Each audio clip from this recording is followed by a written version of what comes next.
വിഴിഞ്ഞത്ത് തുറമുഖത്ത് നിർമ്മാണം ആരംഭിക്കാനിരിക്കുന്ന തുരങ്കപാതയെ ശക്തമായി എതിർക്കുമെന്ന് വിഴിഞ്ഞം ഇടവക പറയുന്നു. പദ്ധതി 500ഓളം കുടുംബങ്ങളെയാണ് ബാധിക്കുക. ഇടവകയെ കീറിമുറിച്ചുകൊണ്ടാണ് തുരങ്കപാത വരുന്നതെന്ന് ഇടവക വികാരി നിക്കോളാസ് പൽസ്യൂസ് റിപ്പോർട്ടറിനോട് പറഞ്ഞിട്ടുണ്ട്. നമുക്ക് ആ പ്രതികരണം ഒന്ന് കേട്ടുവരാം. ഇത് കുടുംബങ്ങളെ മാത്രം ബാധിക്കുന്നതല്ല പ്രശ്നം. ഇത് ഇടവകയെ തന്നെ രണ്ടായിട്ട് കീറുമുറിച്ച് കളയുന്ന ഒരു രീതിയാണ്. അത് നമ്മളെ പോലെ ഒന്ന് കേൾക്കാതെയാണ് അവരുടെ ഇത്. അതുകൊണ്ട് നിങ്ങൾ ജനം ചത്താലും ശരി, എന്തായാലും അവർക്ക് പ്രശ്നമൊന്നുമില്ല. അപ്പോ ഇതിപ്പോ ഇവര് പദ്ധതിയുമായി മുന്നോട്ട് വരികയാണെങ്കിൽ ഇത് ഒരു തടയുമെന്നുള്ള ഇത് തന്നെയാണല്ലേ? അവര് കത്ത് കൊടുത്തിട്ടുണ്ടല്ലേ നിലവില്? ഈ മന്ത്രിമാരുടെ ഭാഗത്ത് നിന്ന് എന്തെങ്കിലും റിപ്ലൈ തന്നിരുന്നോ? മറുപടി കിട്ടിയിരുന്നോ? അവർ ഈ ചാപ്റ്റർ ഓപ്പൺ ചെയ്യുന്നതേ ഇല്ല. അതായത് ഫാദർ കൊടുത്ത കത്തിന് മറുപടി തന്നിട്ടില്ല ഇതുവരെ? ഒന്നുമില്ല. ആദ്യത്തെ അലൈൻമെന്റ് ഇതായിരുന്നില്ലല്ലോ, ഈ റൂട്ടായിരുന്നില്ലല്ലോ. അത് വയലിക്കര വഴിയായിരുന്നു റൂട്ട്. അത് ഇത്രയും ബാധിക്കില്ലായിരുന്നു അല്ലേ? അതെ. ഇവര് എടുത്തിരിക്കുന്നത് അവർക്ക് പൈസ നഷ്ടപ്പെടരുതെന്നേ ഉള്ളൂ. ഓക്കെ, നമുക്കൊപ്പം അരുൺ സോളമൻ ചേരുന്നുണ്ട്. അരുൺ സോളമൻ, വലിയ പ്രതീക്ഷയോടുകൂടി സർക്കാർ നോക്കിക്കാണുന്ന പദ്ധതിയാണ്. തുരങ്കപാത വരുമ്പോൾ ചരക്കിന്റെ ഗതാഗതം വളരെ വേഗത്തിലാക്കാം എന്നുള്ളതാണ് സർക്കാർ കണക്കുകൂട്ടിയിരുന്നത്. ഇപ്പോൾ ഇതിൽ ഇടവക എതിരെ നിൽക്കുകയാണെങ്കിൽ അതൊരു കുറച്ച് പ്രശ്നമാകുമോ?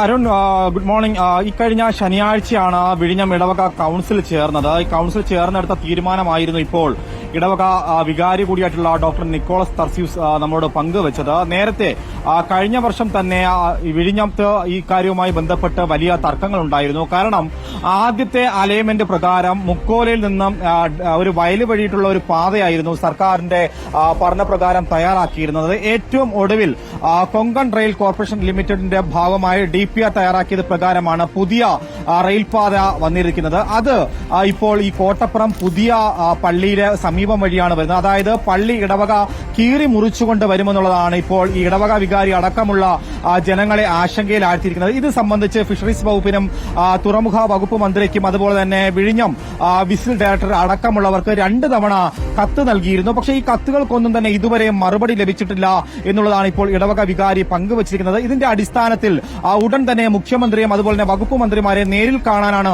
സഭാ നേതൃത്വം ഇപ്പോൾ മുന്നോട്ട് വന്നിരിക്കുന്നത്. 6000ഓളം വരുന്ന കുടുംബങ്ങളാണ് ഈ സഭയിലുള്ളത്. നിലവിൽ തെന്നൂർക്കുളം മുതൽ ഈ പുതിയ പള്ളി വരെയുള്ള സമീപത്തായിട്ട് 3 സ്കൂളുകളും അതുപോലെ തന്നെ 2-3 പള്ളികൾ, കുരിശടികൾ അടക്കമുള്ള സ്ഥലങ്ങളുണ്ട്. ഇതിൽ ഈ പാത ഈ ബാലരാമപുരം മുതൽ ഈ വിഴിഞ്ഞം തുറമുഖം വരെ കണക്ട് ചെയ്യുന്ന ഈ ഭൂഗർഭ റെയിൽവേ പാത ഇതുവഴിയാണ് വരുന്നതെങ്കിൽ ഈ ഭാഗത്തുള്ള 2 ഭാഗത്തു നിന്നും 4 വരി വീതം വീടുകൾ തകരുമെന്നുള്ള ഒരു ആശങ്ക കൂടി ഈ പ്രദേശത്തുള്ളവർക്കുണ്ട്. അങ്ങനെയാണെങ്കിൽ 500 പരം വരുന്ന കുടുംബങ്ങളെ ഇത് ബാധിക്കുമെന്നുള്ള ആശങ്കയാണ് ഇപ്പോൾ നിലവിൽ വിഴിഞ്ഞം ഇടവക വികാരി പങ്കുവെക്കുന്നത്. അതിന്റെ അടിസ്ഥാനത്തിൽ നിലവിൽ ഈ പുതിയ റെയിൽപാത കൊണ്ടുവരുന്നത് ഈ കരൺ അദാനി അടക്കമുള്ള ബിസിനസ് സംരംഭകർക്ക് നേട്ടമുണ്ടാക്കാനാണ് എന്നുള്ളതാണ് അവർ പ്രധാനമായും പങ്കുവച്ചിട്ടുള്ളത്. ഇതിൽ ഉപരിയായിട്ടുള്ളത് ഇവരുടെ ജനങ്ങളെ ചത്താലും വേണ്ടില്ല, പക്ഷേ പദ്ധതി നടപ്പിലാക്കണമെന്നുള്ളത് നടപ്പിലാക്കാൻ സാധിക്കില്ല, ശക്തമായിട്ട് ഇതിനെ എതിർക്കുമെന്നുള്ള ഒരു മുന്നറിയിപ്പാണ് നൽകിയിരിക്കുന്നത്. Arun, okay, thank you. Arun സോളമനാണ് വിവരങ്ങൾ നൽകിയത്.